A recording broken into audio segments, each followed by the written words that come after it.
Welcome to Cooper Talk. I'm your host, Steve Cooper, and remember, I'm only as hip as my guest. I got to tell you something, people. Back in the day, before there was all these cable networks, there was like in Philadelphia, we had channel 3, 6, 10, 12, which is PBS, 17, 29, and 48. And if you were lucky enough to be an actor on one of the networks, a lot of people watched your show. Now, if you were on a hit, so many people watched your show. And this is a known fact. When my guest got married, her character in the show Dallas, I read that 66 million people watched. And at that time, there was only 224 million people in America. So that means over 25% watched it. And I can imagine her life must have been crazy. I can imagine people recognize her everywhere. But I'm so glad she came on. And from Dallas, Lucy Ewing herself, Charlene Tilton. How you doing, Charlene? I'm wonderful, my dear. How are you? Good, good. I saw those facts. My wife and me were talking about it. And that's who shot JR was 89 million. But you look at that, I mean, 66 million. Do you ever sit there now and go, oh my God, that's like everybody on your block? Hate to tell you, I think your numbers are off. I think it was a lot more than that because it was a global phenomenon. Okay, I I meant in mean, America. yeah, it may be in America, but I mean, it was globally, yeah. There will never be anything like it because there's more than three networks now. So So we're going to start. How did you get into acting? I know you're from San Diego. What were you a talent and you sing? Were you a talented kid or what was it like your childhood? well, I grew up in Los Angeles and acting was something I remember wanting to do since literally I was 2 years old, since my earliest memories. Um, I loved it. I had a wild imagination and I could pretend and play, and I just loved living in my imagination and creating characters. And I was always putting on shows for people in the neighborhood and things like that. And I was raised in foster homes from the age of 5 years old to 8 years old. And then I got back reunited back with my mom. But during those years, I really was alone a lot. So I just created characters and stories and things in my head. So, how do you pursue this career then? You want to do it, you want to do it, and you're in the right place, LA, but it's so hard. Because when we're little, we want to do something, but we change our ideology. So when did you really start pursuing it? Um, from the time I was 8 years old, I would take the RTD bus in Los Angeles and I would go to different parks and recreations and places that they were doing shows. And I went to uh, this theater class that was, they would teach tap dancing and drama on Saturdays. And I said, look, we don't have the money, but I will clean, I'll help you, I'll do anything I can. Just I need to get some free lessons here. Well, I ended up studying with them for several years. The Krasner sisters, Daisy and Lila Krasner, and they never charged me a penny, and they would always buy me lunch. And I worked with them, and I just every chance I could be, any play at school, anything, I would always do it. Did you feel yourself really getting better when with the classes when you were younger? Did you feel yourself growing as an actor? Because you must recognize that it was, well, first you recognize that you have talent and they must have seen something in you. But did you start really feeling comfortable in your own skin at a young age?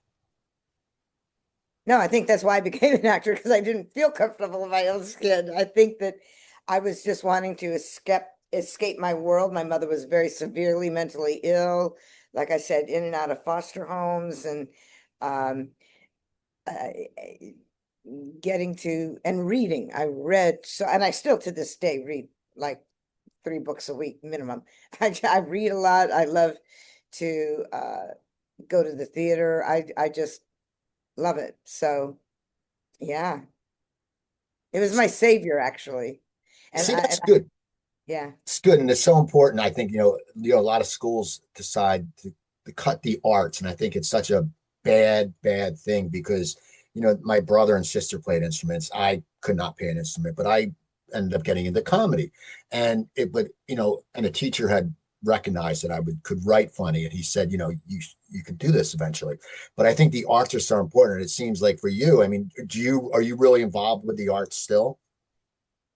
I am. Actually, I live in Nashville and I go to an acting class every week. It is like going to the gym. If you don't go to the gym, then all of a sudden you're asked to bench press, 500 pounds. You're not going to be able to do it.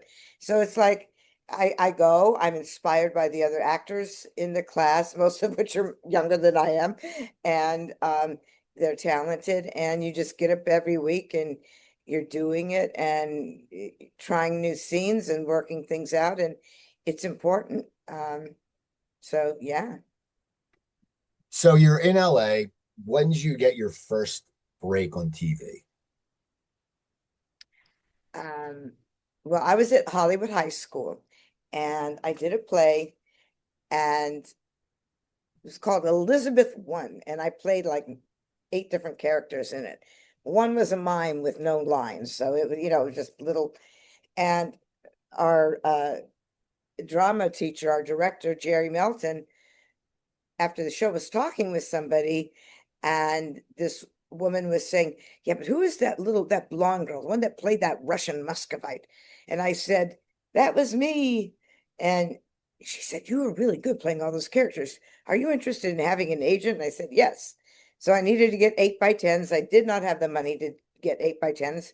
So I took my school picture and had it duplicated. And she sent me out on auditions, and first one was a McDonald's commercial. It was between myself and somebody else. The second one was a movie, Freaky Friday, with Jodi Foster, and I played the original Freaky Friday, and with Jodi Foster, Barbara Harris, and John Aston, and I played Jodi Foster's friend Bambi. And during the audition, they asked me, "Can you water ski?" Of course, right off that, without missing a beat, I said, "Oh, water ski." I said, "Yeah, I compete. I've won a lot of trophies for water skiing." They said, "Oh, that's great, great." I'd never even seen a water ski before in my life. I've never even touched a water ski. So anyway, I get the part, and part of the part was Jodi's character, my character, were on a water ski team together. And we do a pyramid, and I'm supposed to be the expert water skier on the top of the pyramid. So anyway, um, but because Jodi was a big star, they had given her lessons.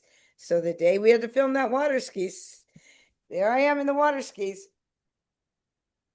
I'm next to Jodi. She's right next to me. We're holding on to our ropes, and the boat is about to pull us off the dock. We're supposed to. I've never touched a water ski before, never seen a water ski. And I literally had a conversation. I was 15 years old at the time. And I said, "God, if you just let me stand up on these skis, I swear to God, I will never do anything bad in my life ever." It was like, so action, boom. So the boat takes off. Jodi and I both go under. Okay, so take two. Action. I don't know how. I don't know why. I stayed up on those skis. I am telling you, I cannot throw a ball. I can't catch a ball. I can't jump. I can't run. I am as athletic as this tabletop. I can't do any. I water skied. It really was a miracle. And no one was the wiser. What was it like being on the set? I mean, it must have been great because you were on this movie set and it's your dream and you're 15. And I love the fact that you said, because they always say, if you can't do it, just say you can. And hopefully for you it worked out. But what was it like? What was your feeling being on set? Did you feel that you really accomplished something? Because as you said, you had a hard upbringing and now you're in a movie. Yeah. Oh, I was ready. I felt very comfortable. Jodi Foster was a couple years younger than I am. She's so smart, and she had already done Taxi Driver, and it I don't believe it was out yet, but she had done Taxi Driver, and she's intelligent. We had to have school on the set. She was studying geometry in French, So, I mean, she's like really smart. And she was so nice. There was a group of us kids. It was lovely. It was a wonderful, fun experience. And then from that movie, um, our s- somebody from that movie, our script supervisor, recommended me to Gary Marshall when a part came up on Happy Days. And I ended up getting cast on Happy Days. And then I started doing those television shows like Happy Days, Eight is Enough, and all the shows that James at 15 and those shows that were on at the time. There was so many, it was such good television back then. When you think about it, like, and I talk about how many people watched you in Dallas, but it was, me and my wife talk about this, like, you had to watch the show because if you missed it, you had to Mhm. wait to the summer. And it wasn't Yeah, like now, and it's so funny, we get spoiled because now if you watch a show on a cable net, like on Amazon, and they go, "Oh, we're gonna do it every week," you're like, wait, we want to watch it the whole time. But it was yeah. such a great time. And it's a part of TV history. I mean, what was it like on Happy Days? Because that was everyone loved Happy Days. Well, Happy Days, I was a little nervous because, first of all, I had the biggest crush on Henry Winkler. I mean, like the biggest crush in the world, along with everybody else. And so, but when I got to the set, I was underage, and my mom, at that point, I was sleeping on different people's couches and things like that. I hadn't gotten my own apartment yet. And my mom was back in a facility. So I just, nobody checked anything back then. I mean, literally, I was supposed to go back into foster care. I forged my way out of that. I never went back into foster care. I got my own apartment, at 16 years old. But on Happy Days, I lied because I needed a teacher on the set. And I said, "Oh, I'm emancipated." And they said, "Okay, great." So I didn't have any schooling so I was a little nervous, but nobody caught me. And there I was, just on the set and having a great time. See, no, it's okay. Let's get to Dallas. How did Dallas come around? And I mean, it is amazing. I still think the numbers that show got, it's like everyone watched it. And we'll get to that. But how did you end up getting the part on Dallas? There was a magazine back in the day called Dramalog. It's Backstage West now, but it was Dramalog. And I would come out like weekly or every other week, something like that. It was a quarter.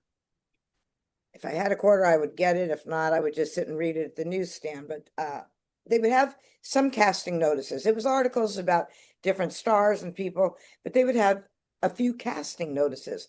And they had the casting notice for Dallas, and it had the list of characters, J.R. Ewing, Pamela, blah, blah, blah, Bobby. And it had Lucy Ewing. And the description was a manipulative little sex pot born with a silver spoon. Her uh, her parents have been driven off the ranch, but she has everything money can buy, and mischievous little sex pot. Um, I clicked with that character immediately. I knew it, and I said, "This is my part." I just knew. Um, it was Barbara Miller who was the casting director, one of the most talented casting directors. She ended up casting Friends, I believe, and sadly she's passed away. But she had put me on Code Red, Eight is Enough, and some different shows. And she said, my agent called and said, she said, "Nope, Charlene's not right. She's too young. We need somebody with more experience." Nope, nope, nope. So I went in, snuck into Warner Brothers every day for 2 weeks. Do not try this. This is a long time ago. You will be arrested now. But if a truck was driving on the lot, I would run alongside the truck. I would sneak in and go to her office and say, "Please, please, let me read. Let me read. Just let me read." So one day, her and her assistant, Irene Mariano, said, "Come back tomorrow at 5." And I said, "Well, can I get a copy of the sides? Can I get a script?" "Nope, just come here. We'll have some sides for you." I said, "Okay." So the next day, my appointment was at 5. I got to the studio at 1. I watched them leave their office, to go to lunch. So I ran into their office, snuck in. I found a copy of the script, stole it, went to my acting coach, Jeff Corey, worked with him. I was scrappy, honey. I was a street kid. I was a latchkey kid. My mom was, it was what I was. So I went and worked with my acting coach, Jeff Corey, and I went in and did that audition. And I had to go afterwards. I had to go to the network, but I ended up getting the part. But I knew there was more to Lucy from all of her acting out, going from man to man, boy to boy, or all the scheming and things. There was something she was acting out. There was something missing. She didn't have her parents, and to me, there was more than just what was on the page. What I just got what made Lucy tick immediately. I just got that vulnerability, that need, that I just knew it. So you get the part. At the time, I mean, well, it changed your whole life. Yes. But when you find out, I mean, what is your reaction? When you were sleeping on couches and you were jumping, and so all of a sudden you're going to get a paycheck weekly and your own trailer. So, yeah. I mean, are you over the moon? How do you stay grounded? Because, you're scrappy, you're a young kid, but that's life changing. And I don't care who you are, when something is life changing, it's going to be overwhelming a little bit. Yeah, I was working on Hollywood Boulevard at a t-shirt shop called Super Shirts, making $2.10 an hour. And I had my own apartment on Hollywood Boulevard. And when I told my friends that I had made in the apartment building, I had a couple girlfriends that I made, and they knew that I was underage and living in my own apartment, but no one, back then no one cared. So they took a piece of aluminum foil and cut it into a star and pasted a big aluminum star on my front door, on my door on the door to my apartment. And by the way, the only furniture I had in my apartment was a mattress that somebody had given me. I had 2 crates that I found in the alley and 2 lamps that I bought like at Goodwill. That was my furniture that I had when I got Dallas. That was it. I had no other furniture. And just living on the floor of my apartment, so on Hollywood Boulevard. Now, was Dallas the first season? How did the first season go in popularity? Because it was a new concept somewhat. Yeah, it actually was. We did 6 episodes. It was a mini series. And by the 6th one, we had grown. Now, the reviews were amazing across the board. The reviews were great. And by this, it got picked up. But see, back then, they gave things a chance. You know what I mean? So anyway, it got picked up. And it wasn't like the biggest hit right out of the box. It grew. And that's what made it such a solid hit. Because it grew by word of mouth, I guess. It grew, it found the audience, or the audience found us. And to this day, they are loyal. Every time any of the cast members, we go out and do an appearance together, they are there. We have a thing that we have done the last 2 years called the South Fork Experience. Linda Gray, Patrick Duffy, myself, Steve Keneally from the original show. We go to South Fork, and then we have 15 other Dallas cast members that come out, and we're there for a weekend. We have people from all over the world come and spend the weekend with us in Dallas. We're doing it again next year in February at South Fork Ranch, where we film the show, and it's wonderful. A couple of years ago, Patrick Duffy, Linda Gray, and I did German Comic-Con. There were like 50,000 people there. There are people that were my age that are discovering the show now. It's on Amazon. And I know this sounds crazy, 2 nights ago, because I have not seen every episode of Dallas. And I haven't seen any of it in years. I mean, years and years and years. I just started watching it two days ago. I'm up to episode I did like 2 episodes, and I did 2 episodes last night. Oh my gosh, it's good. I'm like, holy Toledo, this is like, I understand. The acting was so good. It was good. And I'm like, I really understand why the show caught on and is still finding new viewers or repeat people that are coming back to it again. Now, what season do you think it really hit its most popular part? Because you're on the ride, you're on this train, as you said, and you're looking back now, you're saying it's great acting. It's on, it's getting renewed, it's doing something right. But at what season do you think it really, when you went, oh my gosh, this is a phenomenon? Well, maybe right before the Who Shot JR. And Patrick Duffy said something to me recently. He said, because when they rolled out Dallas, they rolled it out worldwide simultaneously. So it wasn't going into a different market here, a different market there. It kind of went across the globe at the same time and literally became a global phenomenon. So I took a trip with my church to Israel, and just to go with my church, not a publicity thing. My hair was in a cap, and I had, a jacket on and stuff. And we're going, and there's Bedouin women with a TV antenna walking camels, and they're going, Lucy, Lucy. And I'm like, oh my God. I mean, it was in South Africa. I was the Revlon Disco Bright makeup girl, for Revlon, and did a personal appearance there and at a shopping mall. And so many people showed up, and they didn't have enough security. And um, top of the part of the top level of the shopping center class. I mean, it was crazy back then. It was like crazy. I always think, because it was so huge, and you always wonder what would have been going on if they had social media back then. Because the only stuff you see is the Enquirer, but social media now. I mean, if you must think about it, all these people would show up, and it's not like you could go on the internet. Hey, oh my God, we saw Charlene Tilton. She's eating at whatever Musso and Frank's. Oh, let's go to we love her. We're going to go see her.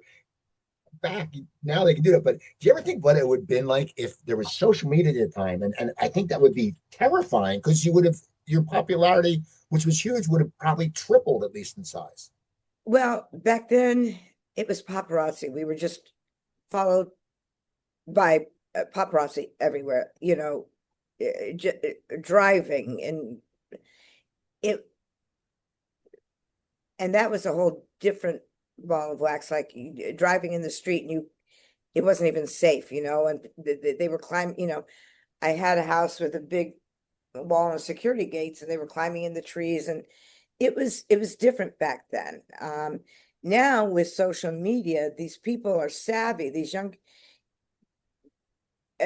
and back then they could print whatever they wanted, about you. And now these people, especially these young actors and performers in the business, they're smart. They control the narrative. They control their own narrative. They put out what they want to do. They know how to do it. They know how to reach the millions of people. They're smart.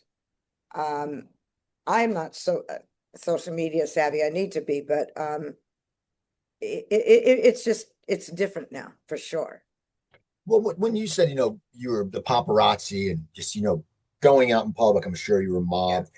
It's got to be so overwhelming. How does someone learn to deal with that? Because the fame you had was, I mean, that's like Beatles stuff. I mean, it's huge. And it's not, I mean, how does it change your day-to-day living? Do you have to be more, careful? I mean, you have to sit there and give yourself extra time in case you get Yeah, mobbed. I of mean, how course. did you do that?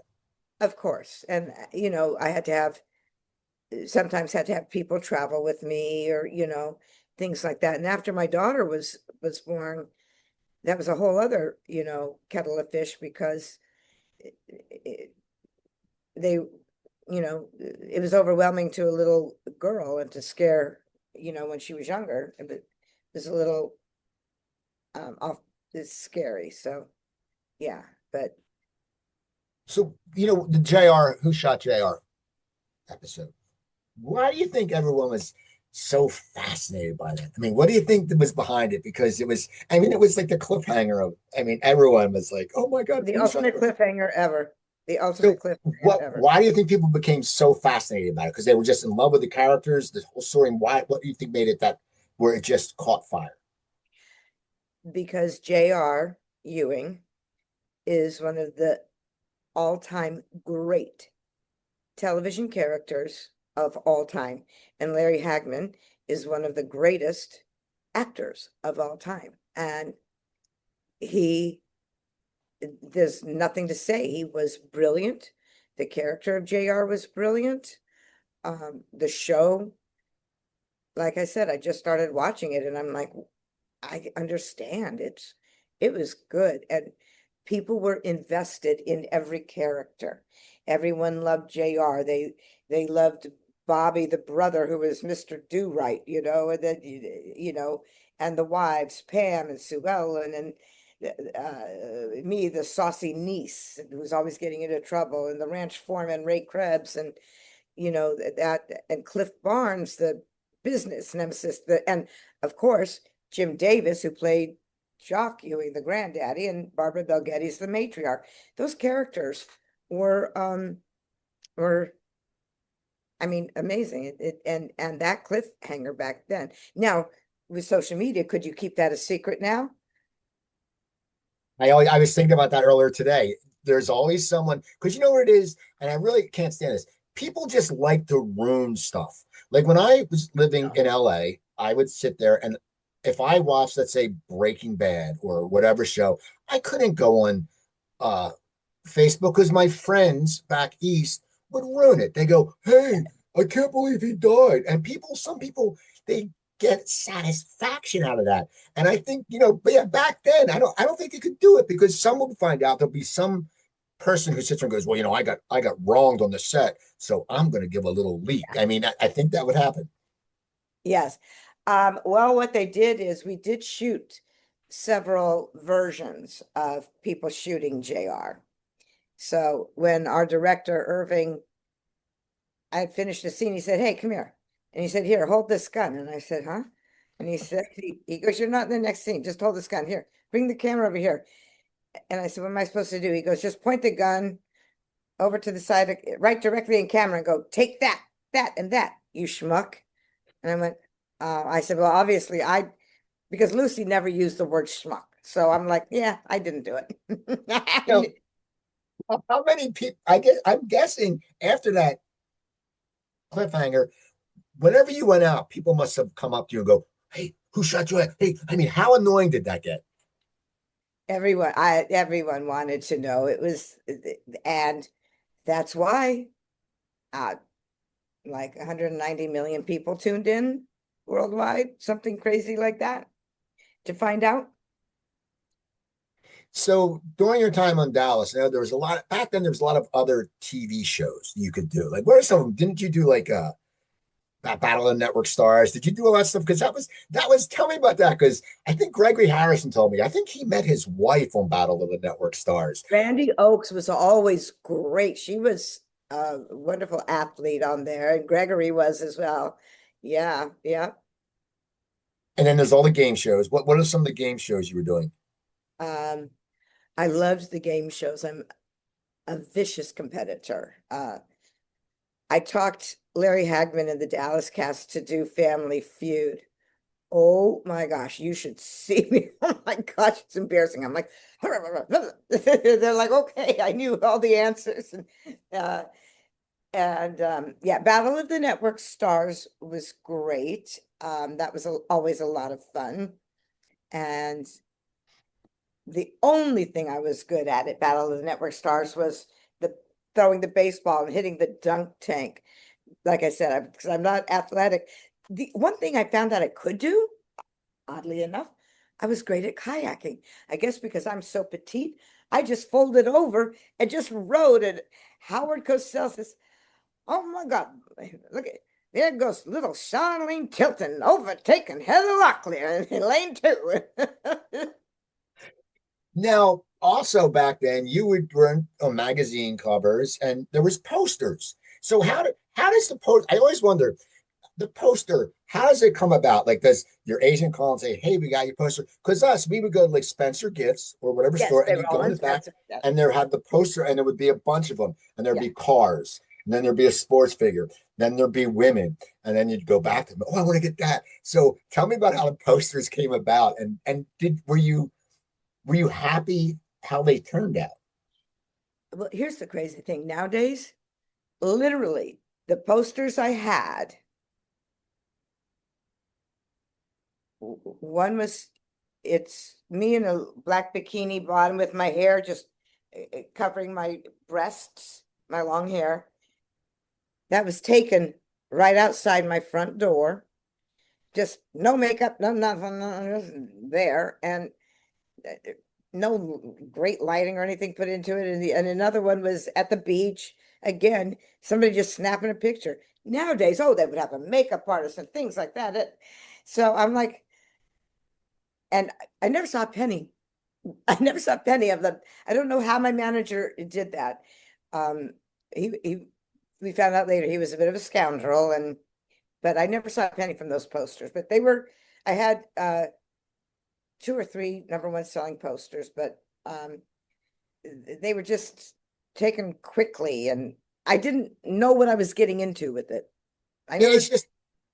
it's just crazy when you think about it. You were on a poster. I mean, must be one of the coolest things when you sit there and go, "Oh, people go, yeah, I People was on a TV show, but I was on post, I was on a what? No, people tell me, yeah, people tell me that they had the posters. So okay, so Dallas, you're on Dallas, and then when you left, they did not renew your contract. What happened there?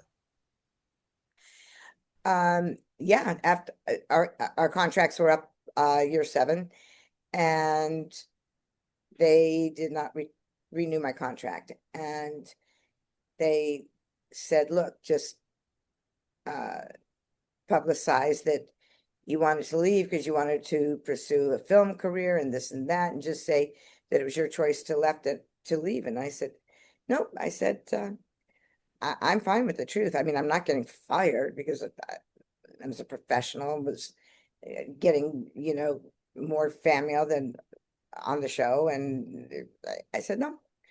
But it was, you know what? It was a blessing because I had had my daughter Cherish, and I was at that point now a single mother raising my little baby. And um, it really was, in hindsight, it was good. It was good. I was shocked and dismayed at the time, but my focus was on my little baby. So So then, how did you end up coming back on the show? What happened with that? they had asked me to come back, and I was doing a play at the La Mirada Civic Auditorium, and I wasn't able to come back. And they said, well, just get out of the play. I said, no, I'm in a contract and I want to do this play. So then they said to come back again. And when I came back, I went up to our producer, Leonard Katzman's office, and his assistant, Luella, was there. And she said, it's so great to see you. We have missed you. And I said, it's great to be back. She goes, well, they had to bring you back. And I go, well, thank you. She goes, no, no, no. They had to bring you back. I go, a lot of fan mail. She said, no, petitions. She goes, they could not ignore it. She goes, there were so many petitions, so many signatures. I went, really? Wow. So that it meant a lot. They really didn't do it much with my character. And I understand because my character in the beginning served a purpose. This little young wayward kid causing all this trouble. But then as I grew up and matured, they weren't sure what and they married her off, and that was kind of they weren't sure what to do with the character of Lucy. So after the show, when you're done with it, what do you want to do? Because I'm sure you're on a network show. You had money, okay. So it's like that's one thing. When an actor is on a hit show, it's you can make your choices. You can sit there and did you want to do stage? What did you want to do? I mean, you were being a good mom. Your daughter's getting older. When you leave the show, one, what are you doing? Two, were you afraid you might be typecast because everyone knew your character? Um, well, my focus was my mom at that point was very ill. And so I actually spent a lot of years and uh, my money taking care of my mother and getting her the care she needed. She was she had a lot of problems, not at this point physically as well. So I had to take care of her. She had cancer and pacemaker and a stroke and different things. And so I had to take care of her. And I was raising my daughter, and I I did do theater. I did The Foreigner in San Francisco, directed by Jerry Zaks, 9-time Tony winner Jerry Zaks. And that was with Renee Auberjonois and Emma Jean Coca. And then I did what else? I did Who's Afraid of Virginia Woolf in London. I played the part of Honey. And that was amazing. We did the full 3 hours and 45 minutes. We did the uncut version, and that was in London, and that was amazing. And I did more theater than anything. I just was doing theater, and um, I wasn't really afraid of being typecast. I was so young. Something in me, even when I was taking those pictures in in little bathing suits and this and that on the cover of Inside Sports and this stuff. I said, I want to be Ruth Gordon. I want to be Helen Hayes. I always I always saw myself at the age I am now. I'm 67, and I'm like, I'm getting to play wonderful character parts now. I always saw that. And I'm having a blast doing that now. So yeah.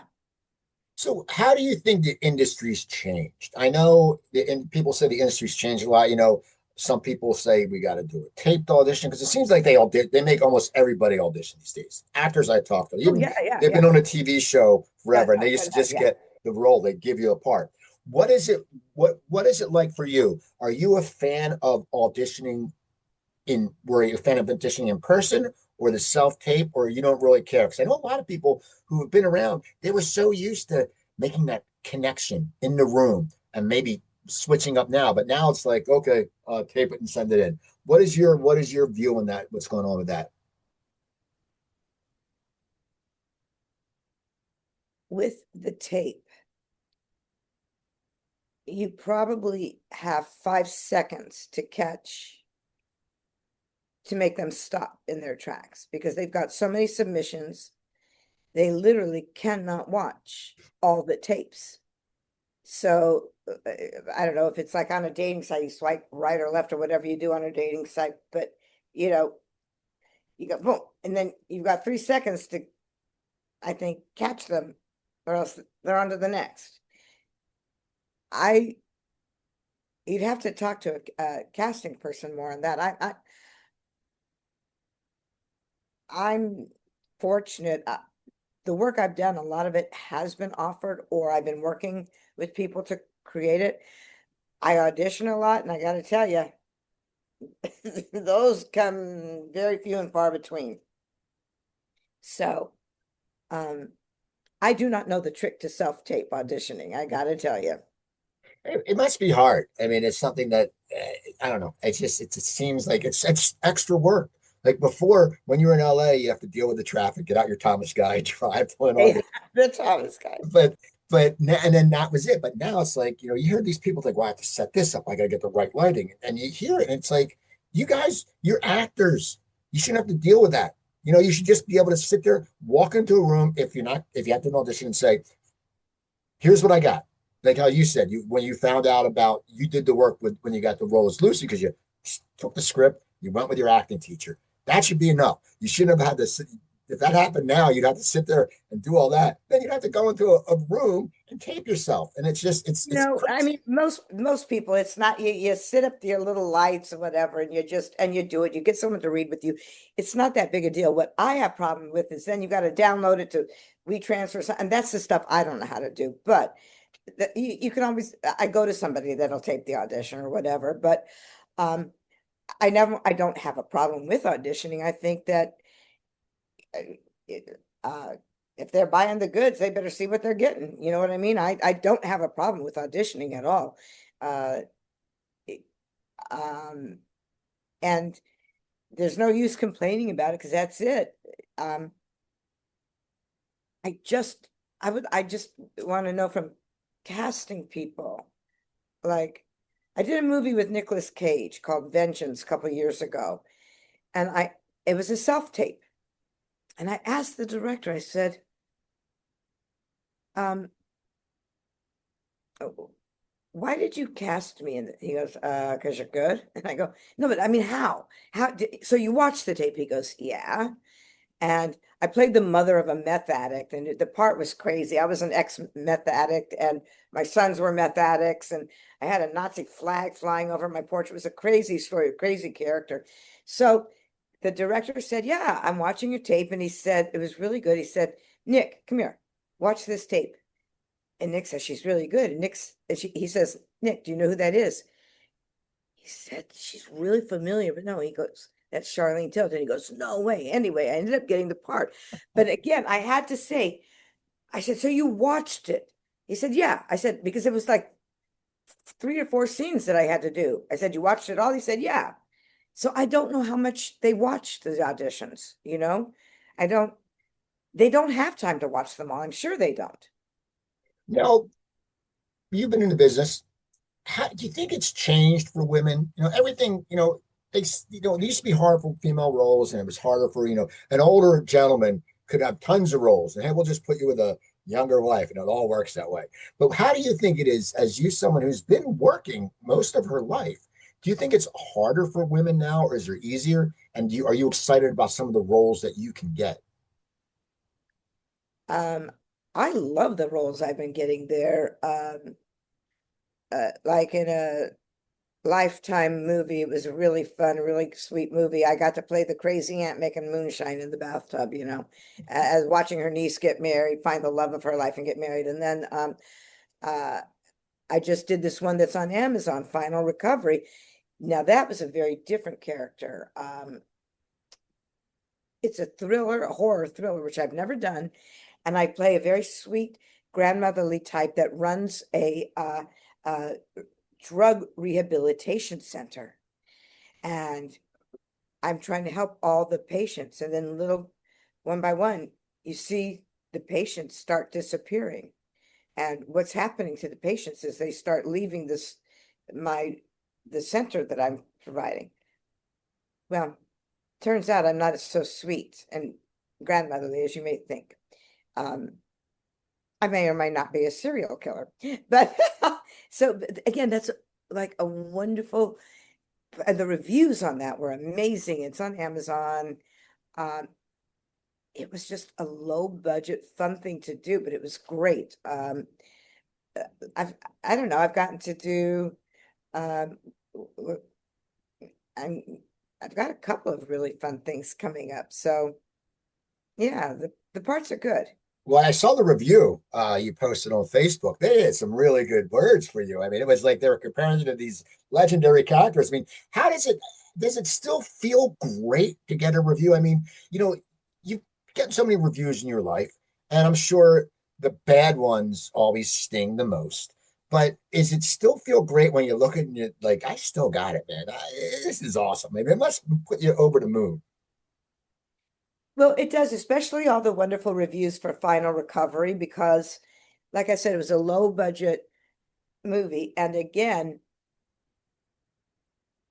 I saw the character, and she supposed to be this nefarious, she's killing all these people. My daughter was in the movie too. She played one of the characters, one of the uh, patients, and I killed her in the movie. She also did the music for the movie.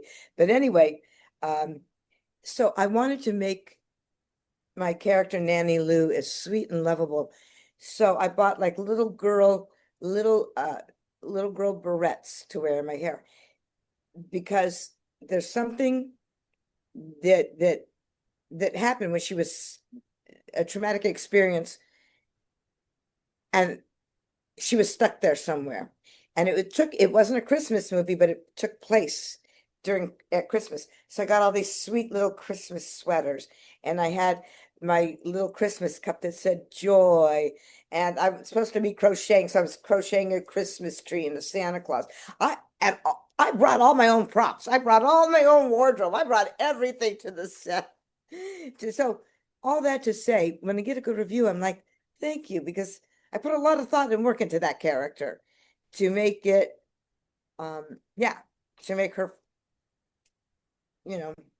full. Now, you live in Nashville. How do you find an acting teacher in Nashville? I mean, it's like because you're a known actor. It was it did you have to audit classes? I mean, I think that's awesome that you keep your working the muscle, the acting muscle. But how did you find your acting teacher? He was recommended to me. Oh, and I don't even remember by who. Uh, so like when I had a couple of auditions to tape, and he would tape them with me, and he would coach me before, and then and he had classes, and I said, gosh, I want to get into a class. Just you gotta you gotta keep that muscle going. So anyway, I'm in the class and I love it. Just love it. Now, you in 2012 and 14, you ended up back on Dallas. What was your role on that? On the was it the reboot? Oh, the reboot. Yeah, yeah. Um, Not much. I came in, I did a few episodes. I was doing a television show in London. Um, I was doing skating on ice. It's like Dancing with the Stars, only skating on ice. Or Dancing on Ice, it's called Dancing on Ice. And so I did not have a lot to do on the reboot. And um, so I don't really know much about the reboot. So during the time at Dallas, who were some of the celebrities you would meet? Because people must have wanted to meet you because you're on a hit show. I mean, you're sort of like a rock star persona. People love your character. They were intrigued. Who were some celebrities that you met that you never thought you would ever have met? So many, so many. Um, Elton John, my all-time favorite. Uh, my PR agent way back in the day reminded me a couple weeks ago. He said, when you hosted Saturday Night Live, he said that I was there, and then he goes, and we were somewhere that Muhammad Ali, and he goes, and Muhammad Ali was leaving, and he rushed over to come and get your autograph. And I remember that. I'm like, what? And I'm like, no. And he goes, no, I really want your autograph. I'm like, no, you're the greatest. You know what I mean? I'm like, yeah. I mean, just, and here's the thing, I am such a fan. Like, I have met Julie Andrews on several occasions, and I say the same thing to her every single time. Oh, hello, Charlene. How are you? And I go, that's all I do. Are you all right, darling? And I can't get a word out. I just start crying when I've met Julie Andrews, and it's so stupid. But No, it's your. I mean, it's something that it's someone who means something to you. Now, are you? my first movie I ever saw was Mary Poppins. The second movie I ever saw was Sound of Music. Don't you think I, in my little kid brain, I knew I was switched at birth. I knew Julie Andrews had to be my real mother. Here she was. She could clean up. She could sing while cleaning up your room. She could make you the Sound of Music. She could make your clothes out of the curtains. She was, you know. So do you still do stage? Are you still doing stage? Is it something that you'll go? Because I know a lot of actors do stage, and because you have a name, people come to see you. Is there any stage? When's the last time you did some stage performances? I did a one-woman show called Tammy Faye Tweets in Los Angeles. I just did it for 3 nights. My partner, Tony Jarris, and I wrote it. It was a one-woman show, 90 minutes. And it was really, really great. Great reviews. And so that was fabulous. Was that the last time? I don't know, but I'd love to get on stage again. So I always end up with this question, and I want two answers from you. I always ask, and you can do personal and professional. I always ask people, looking back at your life, what are you proud of? What makes you proud?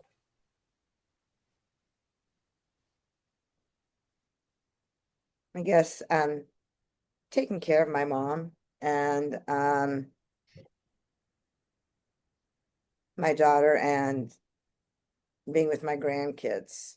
So How career, about how huh? about how about professionally? Um, Who's Afraid of Virginia Woolf in London? That was a big one for me. And I remember the producers would say, I'm watching Charlene. He said to my husband, said, I see Charlene, and she looks like this mousy little girl, this thing, a little mousy character on stage. She comes out, she's a sexy, hot. Da, da, da. He goes, how does she do that? He says it's so, and just doing that for 3 hours and 45 minutes. And then I did uh Snow White in Los Angeles. It's Panto with, I was the Wicked Queen. Ariana Grande was Snow White. Neil Patrick Harris was the Mirror. We did 8 shows a week. That was a lot. That was great. And yeah, that I just love doing stage.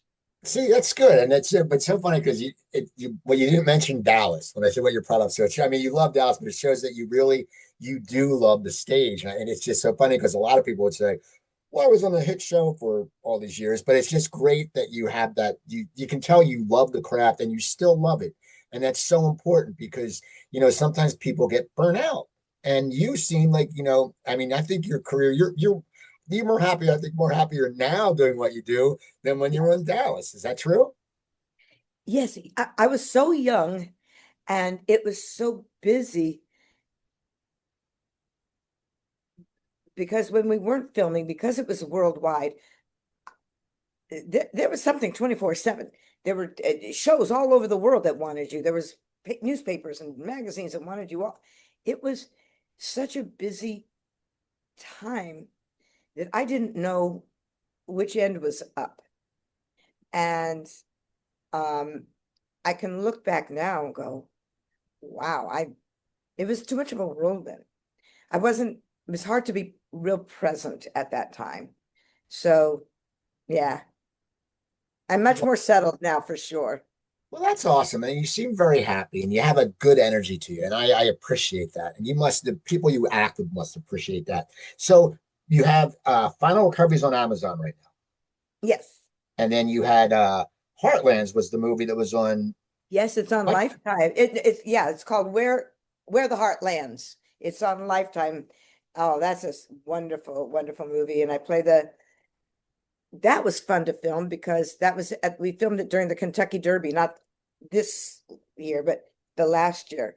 And I got to be around all those amazing horses. And so when I was not working, I was always just off by myself, spending time with the horses. They were just magnificent, magical creatures. Oh, beautiful. well, that's good. And I know besides that, you said you have a bunch of projects coming up. You're still working. What would be what role if someone came up to you and said, Charlene, here's a role for you. It can be whatever you want. What do you think that role would be? I don't know. I just like working. Possibility of a wonderful thriller, not horror, but a thriller, um, for Netflix, and then another very sweet movie for Hallmark. So I've got a couple of wonderful things coming up. Well, that's awesome. People, go back and watch Dallas. Charlene's watching it and she was in it. That's so cool. Yes, I know. I should start a watch party with everybody because You I should. yes, I have not seen every episode, Well, and it's I'm I'm really enjoying watching it because that's I'm like, oh wow, it's good. It's so good. that's awesome, Charlene. Thank you for doing the show. People, as I said, go follow Charlene on social media. Look at her IMDb. Go watch her past products. You can go to my website, coopertalk.net. You can find 1,071 episodes there. You can email me at coopertalk.net. Remember, I'm Steve Cooper. I'm only as hip as my guest. And don't forget, drink your water, eat your vegetables, take your vitamins, and I'll talk to you next time. God